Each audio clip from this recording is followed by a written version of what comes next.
Welcome to Natural Habitat Adventures Daily Dose of Nature. Today's presentation, Theodore Roosevelt, America's Conservation President and the Origin of Our Public Lands, is brought to you by NatHab Expedition Leader Jen Morrell. Jen began her career in public lands as a Forest Service ranger and went on to serve as a national park ranger in some of the country's most iconic landscapes, including Yellowstone, Glacier, Yosemite, Mojave National Preserve, and the National Mall.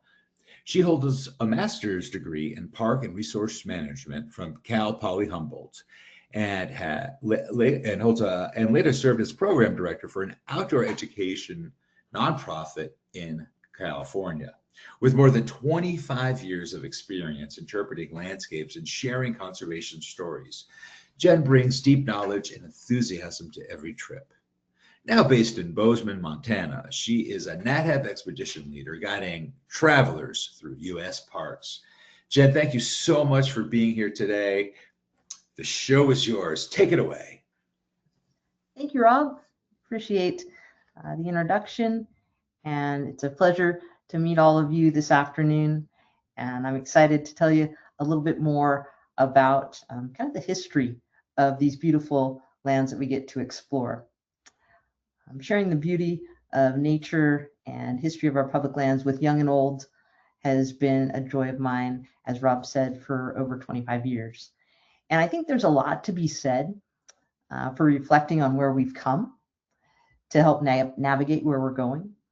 And what better way to look at America's history of public land management than to delve into the life of one of its most ardent activists.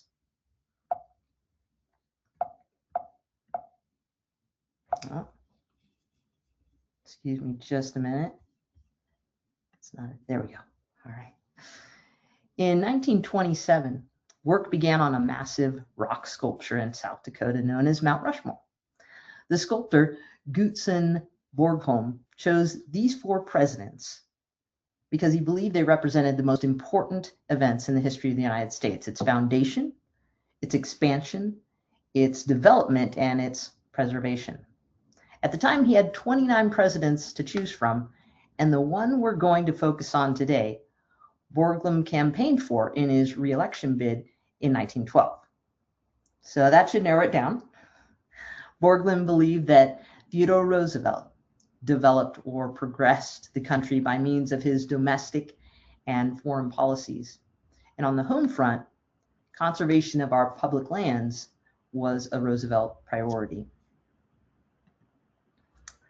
Theodore Roosevelt, or as many call him just TR, was much more than America's 26th president.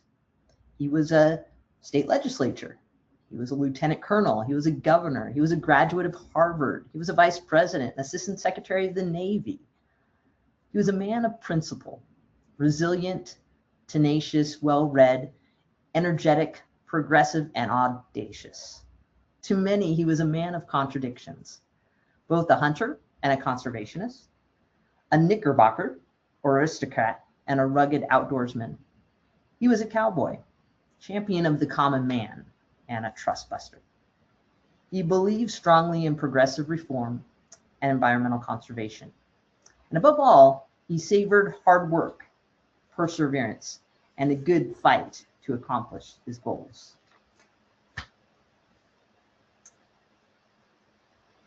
He once said, "Nothing in this world is worth having or worth doing unless it means effort, pain, and difficulty." That was Roosevelt's mantra. And maybe that's why he only lived to be 60 years old, yet accomplished so much. This timeline is just a kind of a brief overview of his different kind of high points throughout his life, but doesn't even begin to touch on everything that he's done. He was a promoter of the strenuous life, the philosophy of action, duty, and striving mightily. He was born sickly, and he died of a coronary embolism, but his life in between was extraordinary.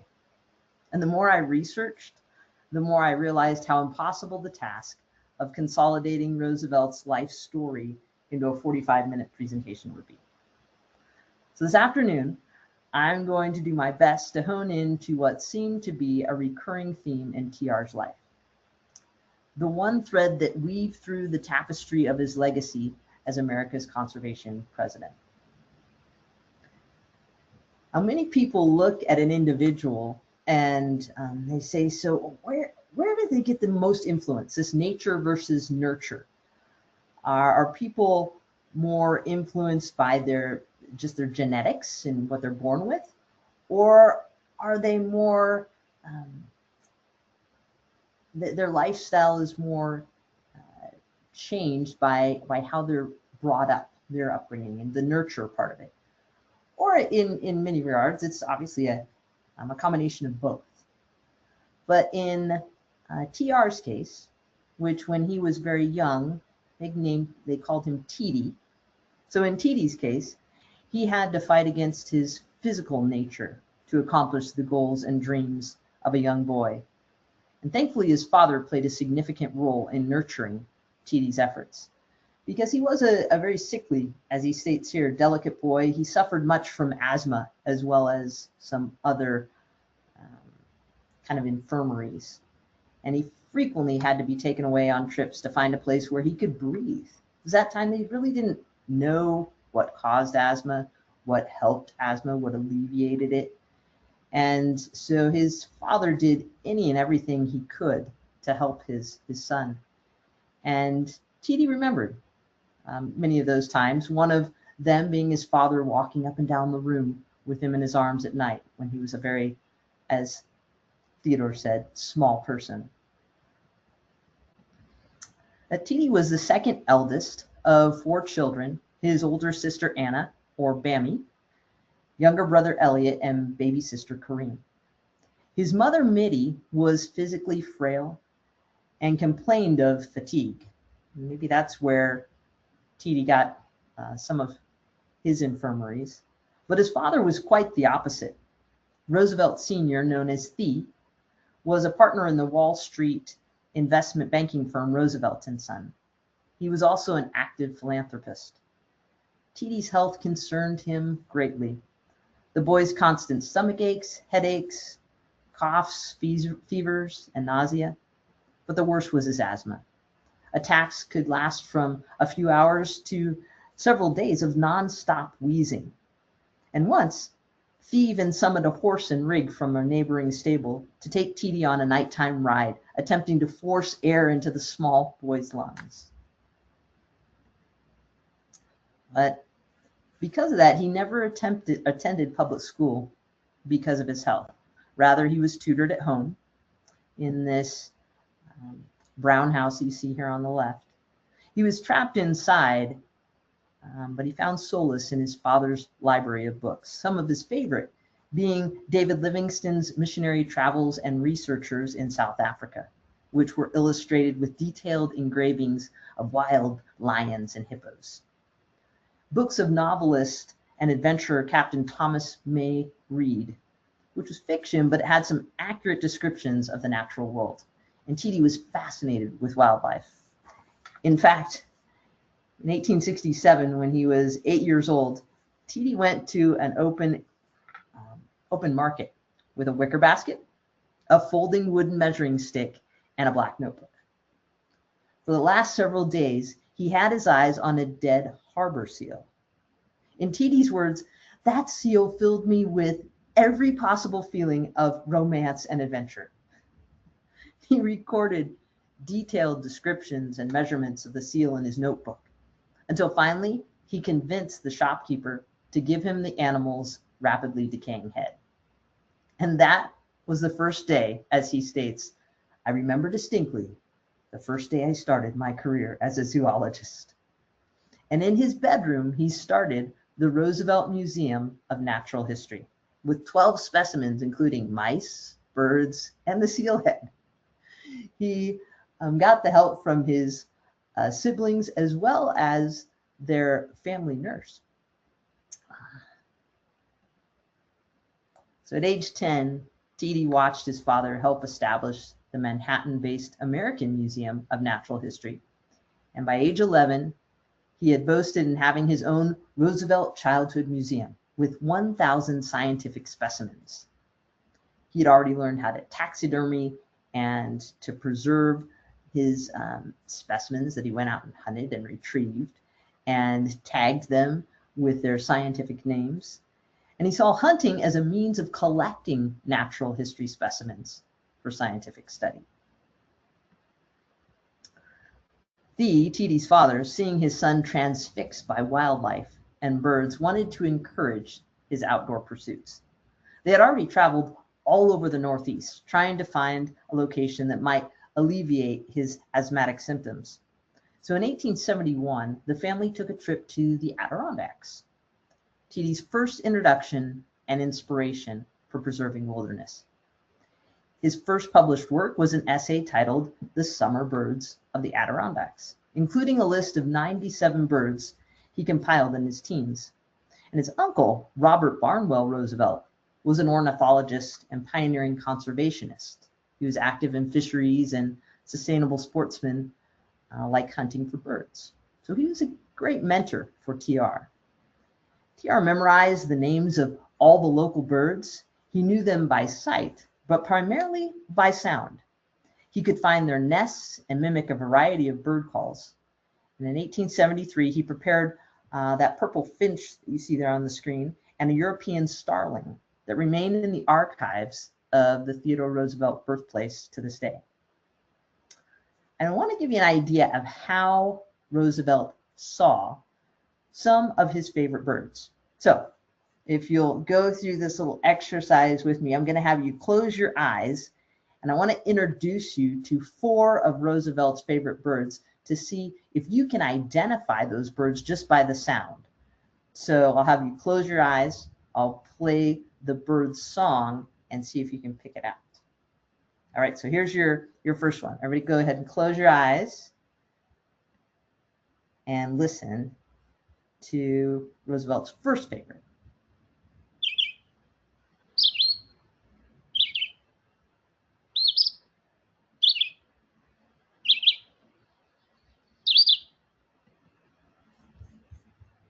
Okay, you can open your eyes. That was number 1. So you can guess which of the 4 that one was.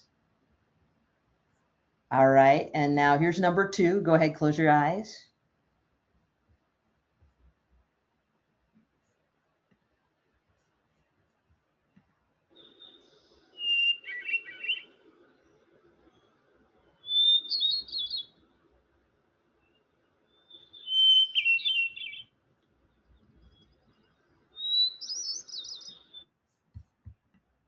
Okay, that's number 2.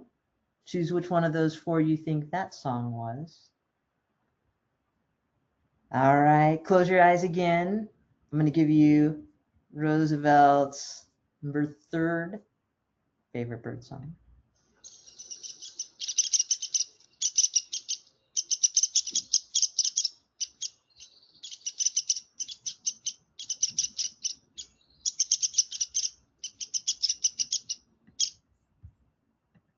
Okay, this is like name that tune in 30 seconds or less.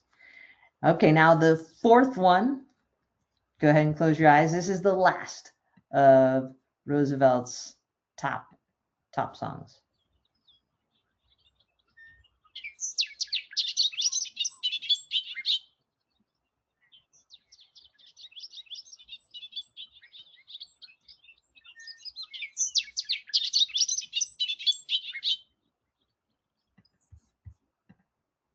All right.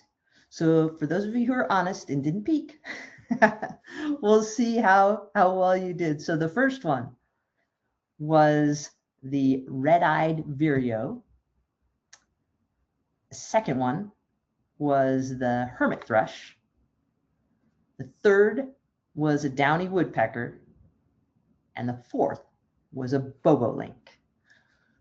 So depending on if you're a birder or not, whether or not you know them by their songs, but for Roosevelt, when he was 14, he got his first double-barreled 12-gauge shotgun. so he could go hunt these birds, right? And after hunting with friends, he also realized why he had used his ears more than his eyes to identify birds. He was extremely nearsighted. He couldn't shoot a bird for the life of him. So as a result, his father bought him some spectacles. And once TR saw the outdoors with new eyes, he was even more sure he needed to be a naturalist.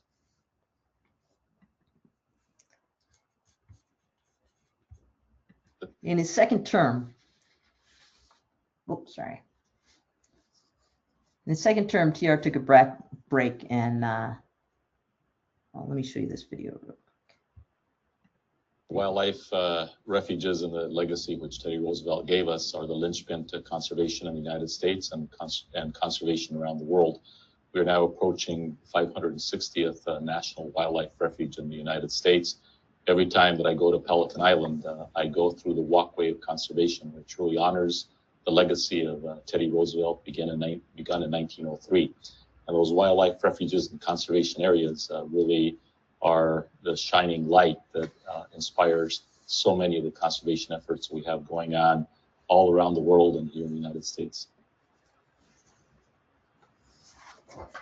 And so we see that Roosevelt's passion for birds at a young age was a foreshadowing of one of his first acts of wildlife preservation as president later, and that was the Pelican Island National Wildlife Refuge in Florida. But how would TD get from one the doctor found as short, frail, with a chest that seemed too small for his body, to a freshman on Harvard's boxing team?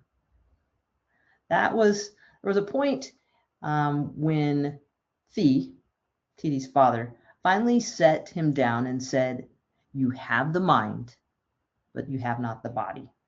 And without the help of the body, the mind cannot go as far as it should." It was a last resort, for he knew his son was a determined little boy. He said, "You must make your body. It is hard drudgery to make one's body, but I know you will do it." So when TR enrolled in World's Gymnasium on Manhattan's Upper Side, he saw his young boy's enthusiasm and installed a complete set of exercise equipment on the open-air porch of their home's second floor. And TR set his mind to overcoming the weaknesses of his body. In September of 1876, he moved into his own row house on the campus of Harvard University. His father's words of wisdom: take care of your morals first, your health next, and finally your studies. He studied natural history initially until February 10th, 1878. Roosevelt Sr. died of stomach cancer at the age of 46.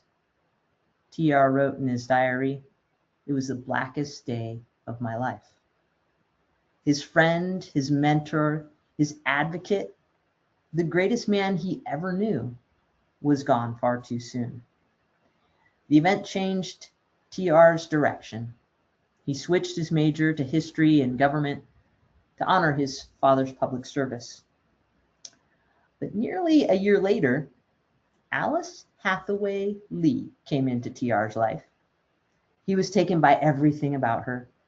Though she played hard to get, she finally agreed to marry on October 27, 1880. TR was 22 years old. Thinking he would not be able to support a family as a naturalist, he went to law school. He sent his boyhead museum specimens to Washington, D.C. Most went to the Smithsonian Museum. About 20 specimens went to the American Museum of Natural History. But it wasn't long before TR realized that law school was not for him. He began to ask some men outside of the Republican Association how to get into politics. They laughed at him and said politics was lowbrow, certainly not a vocation befitting a gentleman. But Roosevelt, always up for a challenge, was soon elected to the New York State Assembly. In his second term, TR took a break and headed out west to hunt buffalo. He had heard the numbers were dwindling, only about 1,000 left on the plains. When he reached the Badlands, he found those accounts to be true. It took him and his guide 9 days to find and kill his prized bison. During that time, he also fell in love with the West. He wrote Alice about his buffalo kill and how he very cautiously had invested in cattle to supplement his income as an assemblyman and author. But really, it was more likely an opportunity to escape from the tedium of domestic life. He invested $14,000 for cattle and a brand, entrusting his new endeavor to ranch managers Sylvain Ferris and Bill Merrifield, who had said the only security he had was our honesty. And then he returned to New York. TR was rarely around during Alice's pregnancy. In fact, he was in his Albany office when he received a telegram that his daughter had been born. But hours later, TR received another telegram that both his wife and his mother were ill. The 5-hour train ride from Albany to New York City had to be grueling. And shortly after he arrived, his mother, Mitty, died from typhoid fever. Hours later, his wife died of kidney failure complicated by her pregnancy. It was Valentine's Day, February 14th, 1884, and TR was 26 years old. His diary entry for that day simply states, "The light has gone out of my life."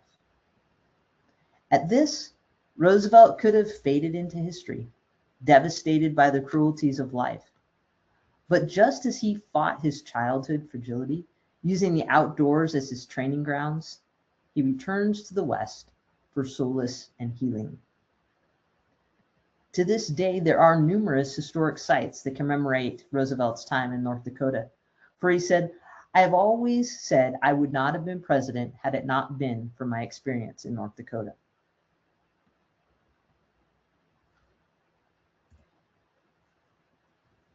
Let's talk about how Theodore Roosevelt set the tone of conservation. He did it by action. He did it because he knew within his own well-being, it restored his own health. And so he was concerned about the health of the land. He had vision, he was tenacious, and he was a communicator. He said, "This is important and therefore we will do this." And ever since then, other leaders have embraced that because he was successful.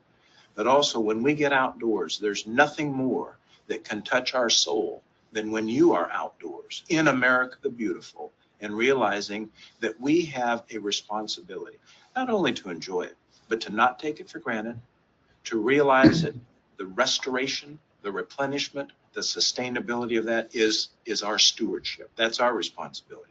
And when we do that well, we pay tribute to President Roosevelt. And he did find healing in the Badlands. And then he returned to New York in 1886, and he married his childhood friend, Edith Caro. Over the next 10 years, they had 5 children together, in addition to Roosevelt's daughter, Alice, from his first marriage. And Edith, his wife, was a positive force in Washington, D.C. She was known for being an excellent judge of character. TR claimed that whenever I go against her judgment, I regret it. And so his political career continued. He began to ascend the political ladder, appointed to the Civil Service Commission, police commissioner, and then he campaigned for William McKinley and received the appointment he had been waiting for, Assistant Secretary of the Navy. He was excited about the position, and many were amazed and confused when in a year's time he resigned. But he did so to fight in the Spanish-American War. His ragtag group of polo players, hunters, cowboys, Native Americans, and athletic college buddies became known as Roosevelt's Rough Riders, the first U.S. volunteer cavalry. Their famous charges up Kettle Hill and San Juan Hill in Cuba contributed greatly to the American victory. Roosevelt returned to D.C. as a war hero and was speedily elected governor of New York in 1898. And 2 years later, he was appointed to what Roosevelt considered a financially poor, do-nothing, dead-end job, the vice presidency. Because as governor, Roosevelt was a mover and a shaker. He challenged the Republican status quo, he demanded accountability, and the Republican Party bosses wanted him out. And they figured the only way to keep him quiet was to put him in a position with little responsibility. Though one of his primary opponents, Mark Hanna, made a rather prophetic statement. Don't any of you realize that there's only one life between that madman and the presidency? September 6, 1901, 6 months into his second term, President McKinley was shot twice in the abdomen at point-blank range. With blood-stained clothing, the president assured his friends that he was not fatally hurt. Initially, the doctors believed he would survive. But 8 days later, after 2 surgeries, McKinley died of complications from his bullet wounds. Vice President Theodore Roosevelt assumed the presidency. The 26th President of the United States is the youngest person ever to assume the office at 42 years old. It was Theodore Roosevelt who changed the name of the president's quarters from the executive mansion to the White House. And that was just the beginning of his legacy.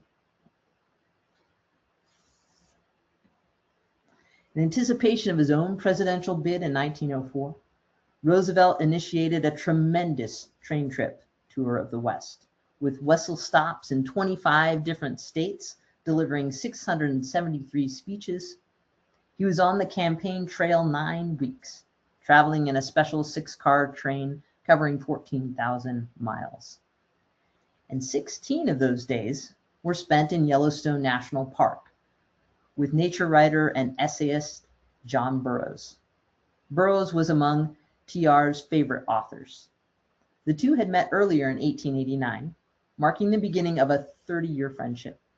Though they were polar opposites, Burroughs wrote of Roosevelt, "I thought him very vigorous, alive all over, with a great variety of interests.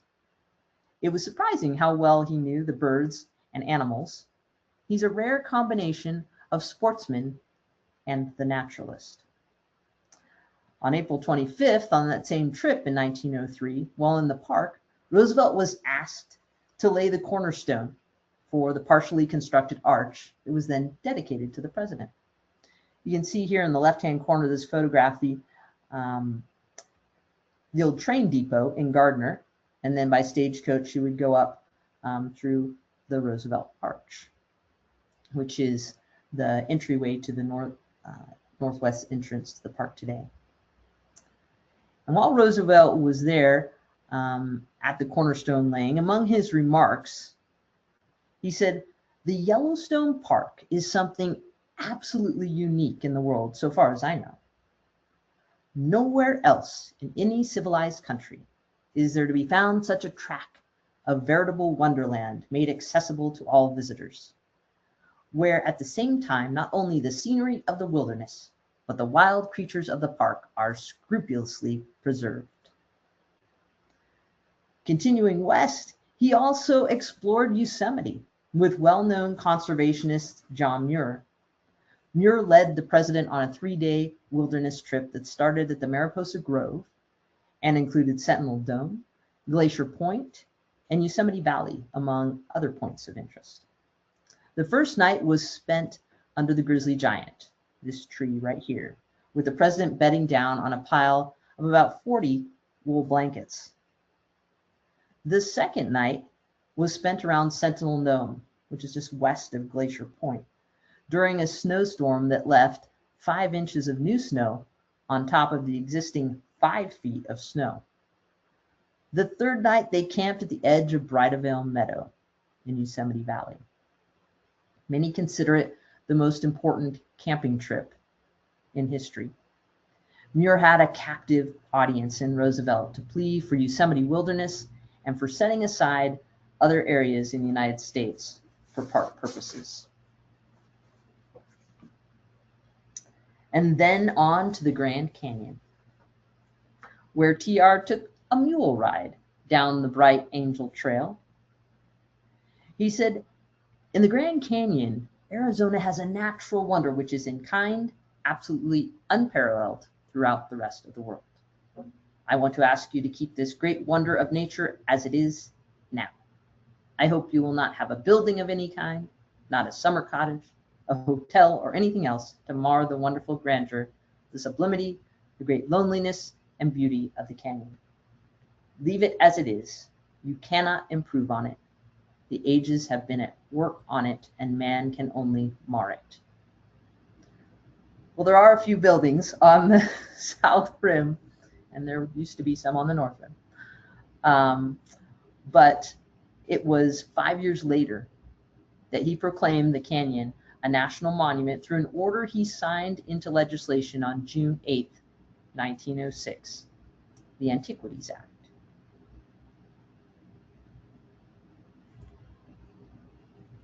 The Federal Antiquities Act of 1906 was a critical piece of legislation for two main reasons. The first is it extended the power of Roosevelt's presidency in a way that we haven't seen before. What he was able to do is to designate important places in this country on historical or scientific or aesthetic grounds, and he could simply set them aside. He did it 18 times. And what it meant was that he was able to do this just as president. He didn't deal with Congress. He didn't have to deal with industries such as mining and timbering. He could do it simply because we needed to save these things for the rest of the country. So as a result, we now have he created 18 of these archaeological preserves, basically saving thousands of archaeological sites to this day. And Roosevelt's cross-country campaign proved fruitful, for he won the presidential election by a landslide, defeating Democrat Alton B. Parker. For the next 4 years, Roosevelt led the country by action, action, action. He was a hybrid of sorts in the Republican seat by bringing forth many progressive reforms to ensure fairness for Americans. He said, "It is better for the government to help a poor man to make a living for his family than it is to help a rich man make a profit for his company." His philosophy was known as the square deal. TR initiated 45 antitrust suits. He passed acts against the sale of contaminated food and drugs, and he set aside 230 million acres of public lands. As you can well imagine, these actions met with constant confrontation, much of which came from his own party, from coal and mining and lumber, big business. But that only galvanized Roosevelt's resolve to conserve public lands. As a child, sickness had pushed him outdoors for his health. As a young man, tragedy had moved him to the Badlands for healing.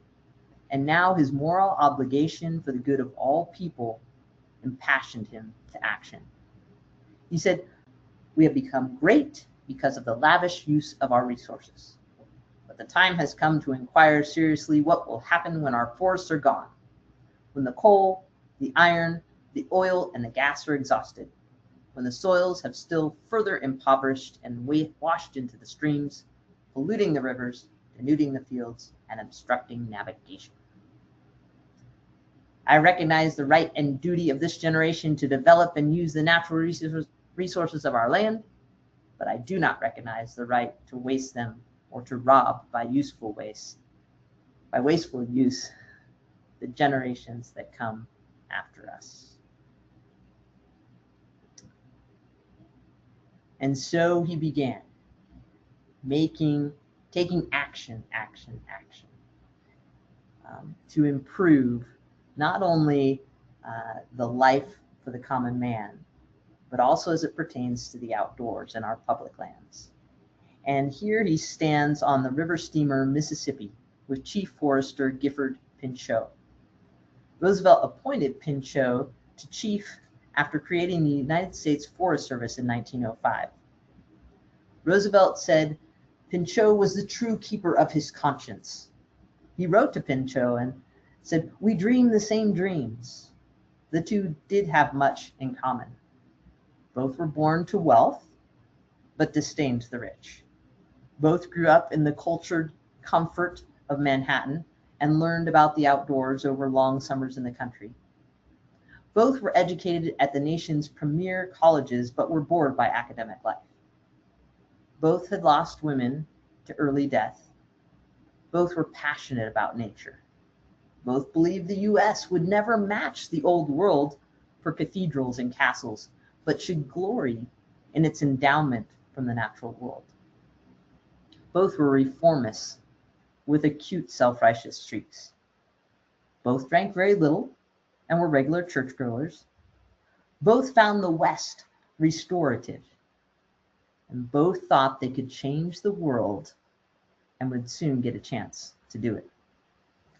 One of Roosevelt's most noteworthy actions happened in 1907.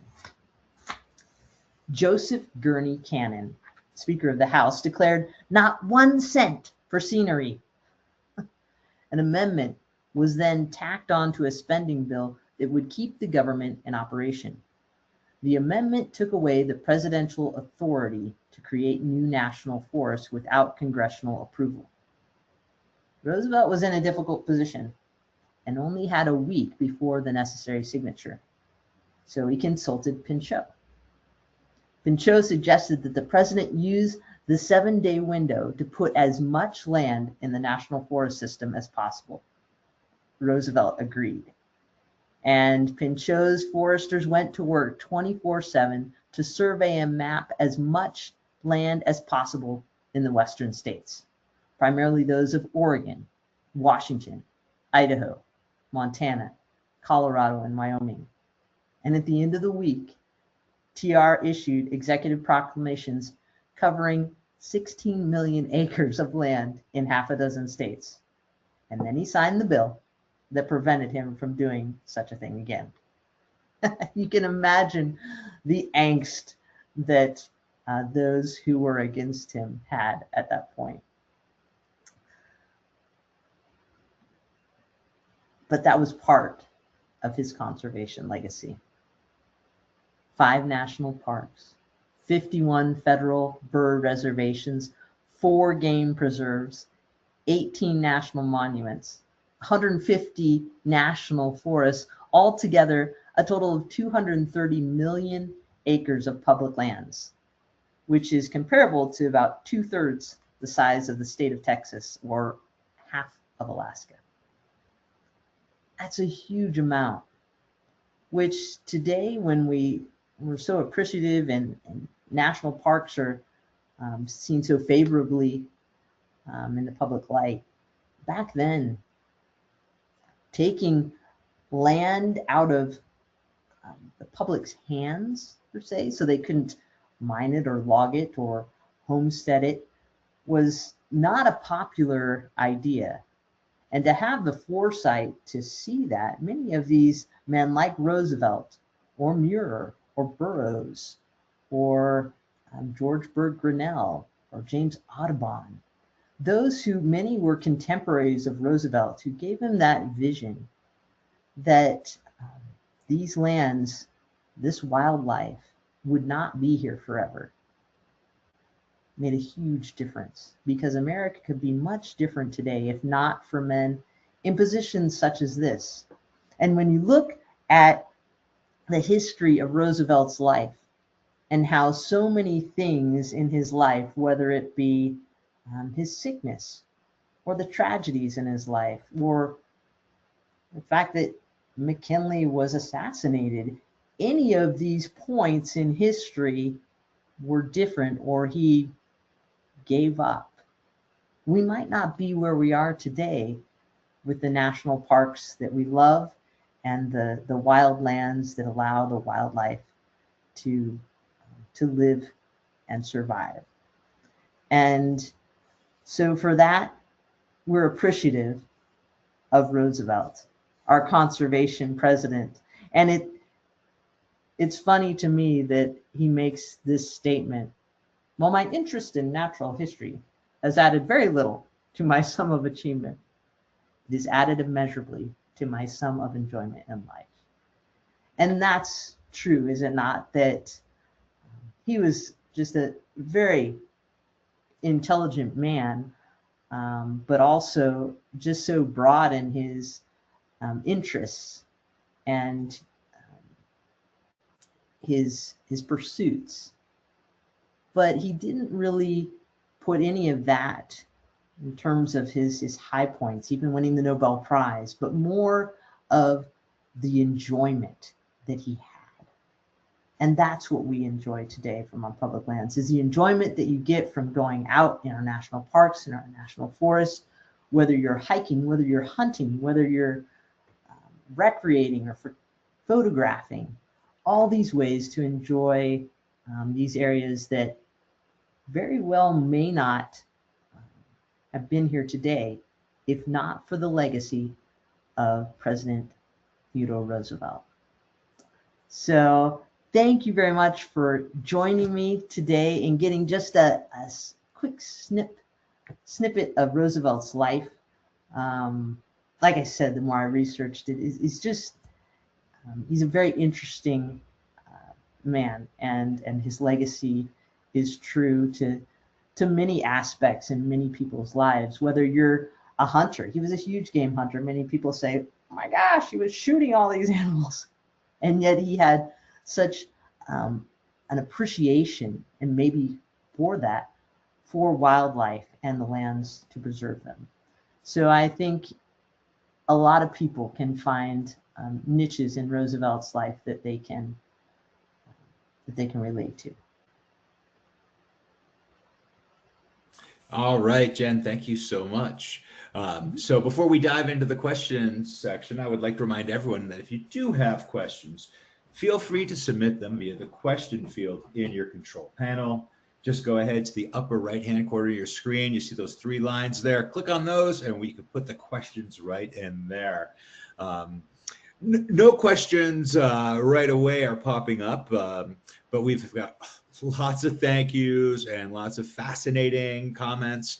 People are really loving this webinar. So since it looks like we don't have any questions, one just popped in. So how do we safeguard Mr. Roosevelt's legacy against the recent use of public lands and parks that we're currently going through today?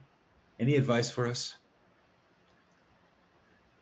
Yeah, I think it's, Roosevelt was one to really relate to and to hear the needs and the desires of the common man. And that could be not just political hierarchy, but those of the public. I'm sure back then there were all ranges between farmers and ranchers and hunters and loggers, and the same gamut that we have today, and how people want or desire to see their public lands used or not. And so any administration is going to up and down in terms of from Roosevelt to Taft. He thought Roosevelt was good friends with President Taft, and he was going to continue the what Roosevelt had started with conservation of public lands, and especially national forests. But Taft turned around, even against Gifford Pinchot, Roosevelt's right-hand man. So those definitely can go up and down, but to safeguard what we have today in our public lands, I think, is just the verbal support of them, but also going in and visiting and being a part of your public lands, whether that's going to national parks or hunting out in national forests or whatever you may do, is to and experience them for yourself. I think you're supporting them, not only by your financial means of going in and paying for those, but also the experience that you're going to pass on to your children and those friends and family that you come back and say, these are incredible places.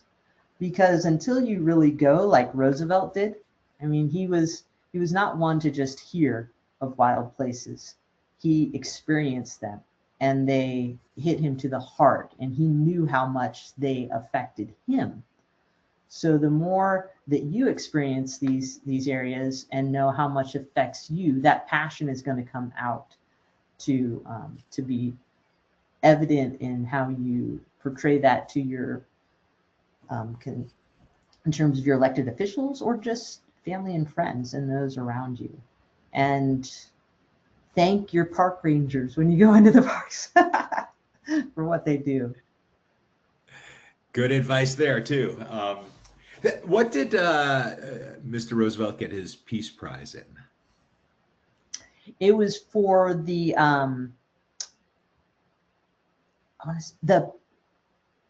Panama Canal.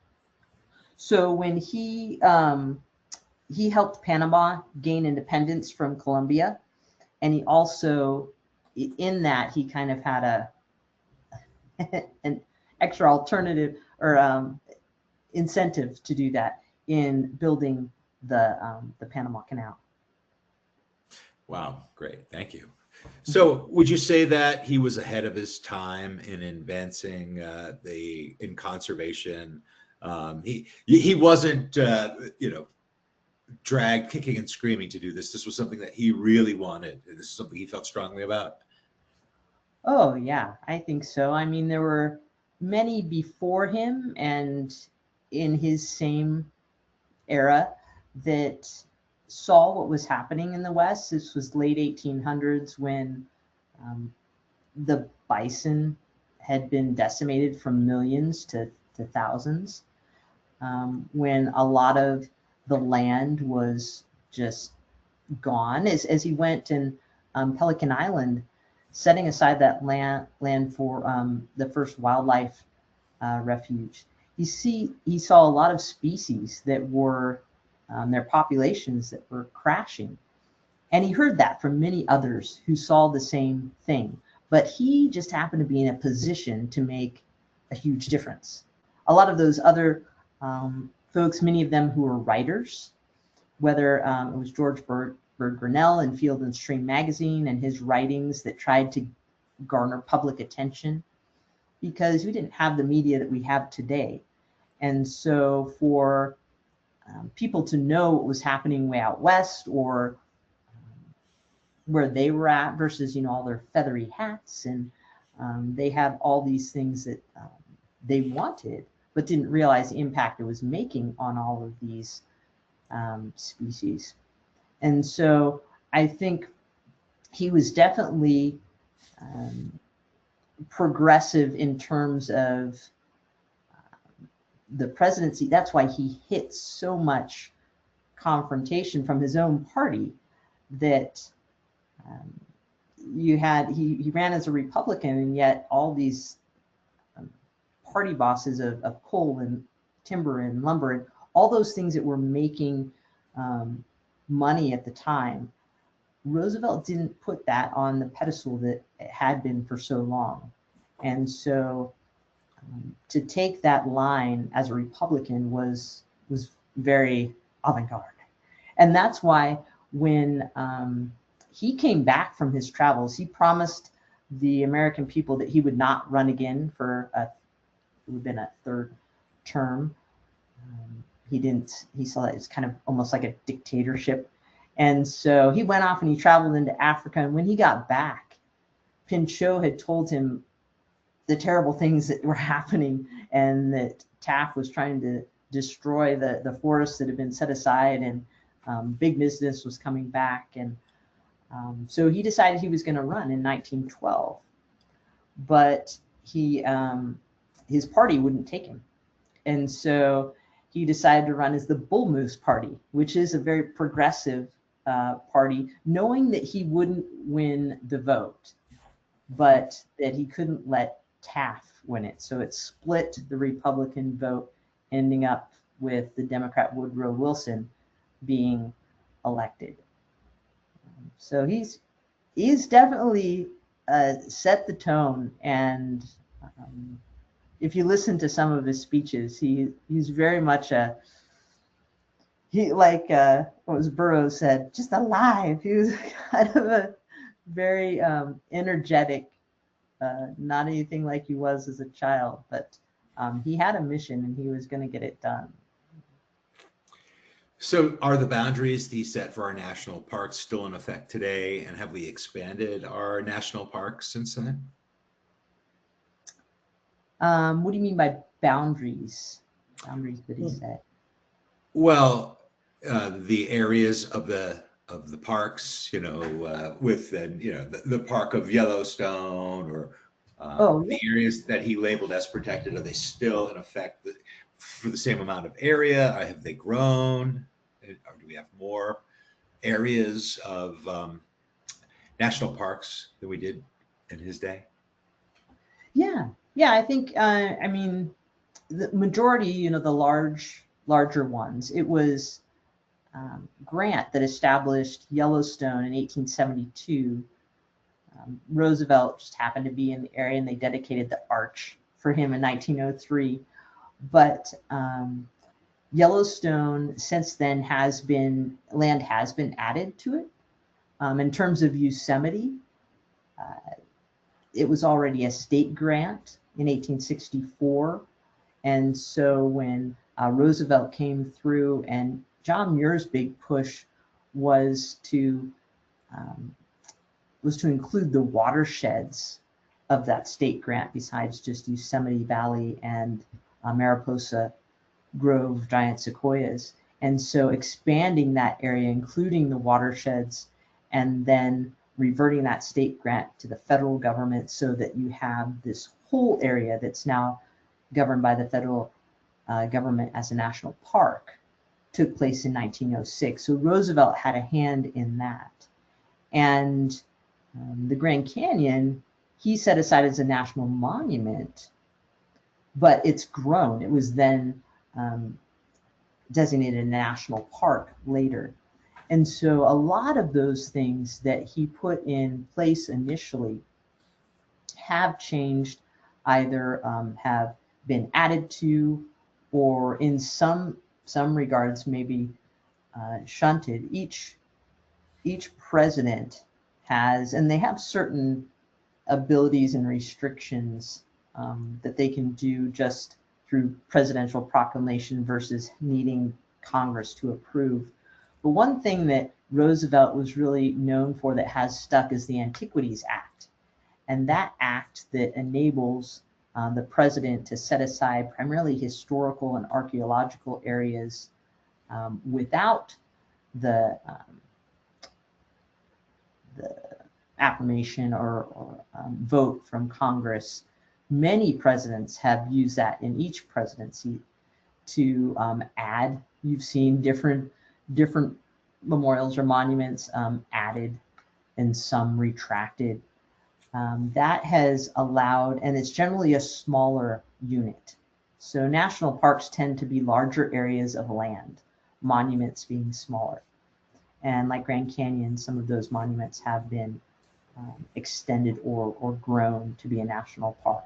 But I think the Antiquities Act was really a key piece of legislation that Roosevelt enacted that presidents have used since then to add to our public lands. So how strong is our national park system at this time? And would you consider them overvisited? I think our national parks, when you say strong, I would say, I mean, they're the people, the rangers, the administrators in the National Park Service are still very much, I mean, that's their heart and soul. They do it because they love the national parks. And I think that will always be the case. And parks hold a special place in, I think, in all Americans' view. You know, I don't know that there's a lot of sometimes controversy about national forest or what you can do or can't do, but national parks, I think are always held up primarily in a positive way with the American public. And so I think they will hold a strong place there. And when you mess with the people's national parks, you see people, just the general public, not necessarily your representatives, stand up and say something. And I think that says a lot to where parks are in terms of the general consensus, wherever you might be on the political spectrum. And so I believe they're strong in that way.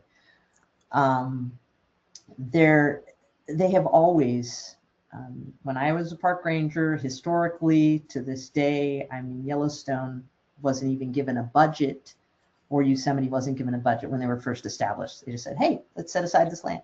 We're not going to give you any money to manage it. So it's been a continuous theme of the parks. It's a wonderful thing to have, but we don't necessarily want to put out the money to protect it. And that ebbs and flows throughout history. Sometimes they receive more funding, sometimes they receive less, and sometimes they're hit hard, sometimes they're hit slow. And many who have been in the Park Service for a number of years recognize this. And they say, well, that's the way it goes. We'll pick up the pieces and get going again as things come and go. We had the Outdoors, or Great America Outdoors Act. It was passed in, I want to say 2021. And it's interesting that was a Trump initiative, and now what we've seen. It's kind of a contrast, but that act put in millions of dollars for backlog maintenance. And we've seen the benefit of that. It was just a 5-year plan. It also put in money for the federal land and water reserves too. So there's still a continuous amount of money going into it. But because of those funds, the new bridge that was just completed in Yellowstone on the Northern Range was funded by that. The Glacier Point Road in Yosemite, the restoration of that, and the Mariposa Grove was included in that. A lot of big projects that had gone by the wayside, mostly ones that involved infrastructure, the Park Service was able to start and complete, which is fantastic. And so there are ebbs and flows of that. And I think the Park Service will remain strong in those ebbs and flows, because they have shown historically that they can do that.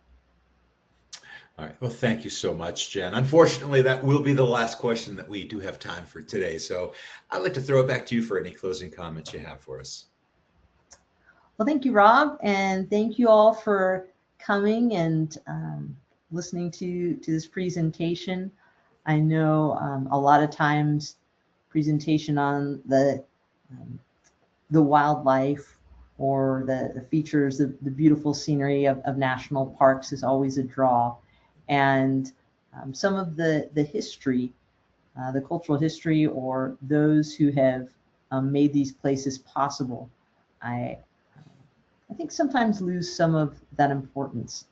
And like I said earlier, looking back at history, as they say, history tends to repeat itself in some way or another, I think is a good exercise to know how we should, or to be warned of how we shouldn't manage our public lands, and for the future of my niece, my kids, grandkids, because that's what men like Roosevelt and Muir and Pinchot always mentioned, those future generations.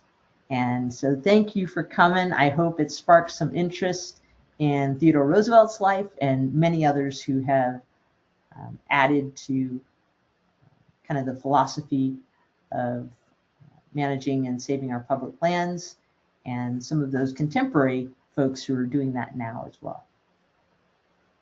Thank you so much, Jen, for taking the time to present for us today. And I'd also like to thank everyone who joined us today. So if you are interested in information on how you can travel with NatHab, please give us a call at 800-543-8917, or you can send us an email at info@nathab.com. Our adventure specialists are happy to help you out.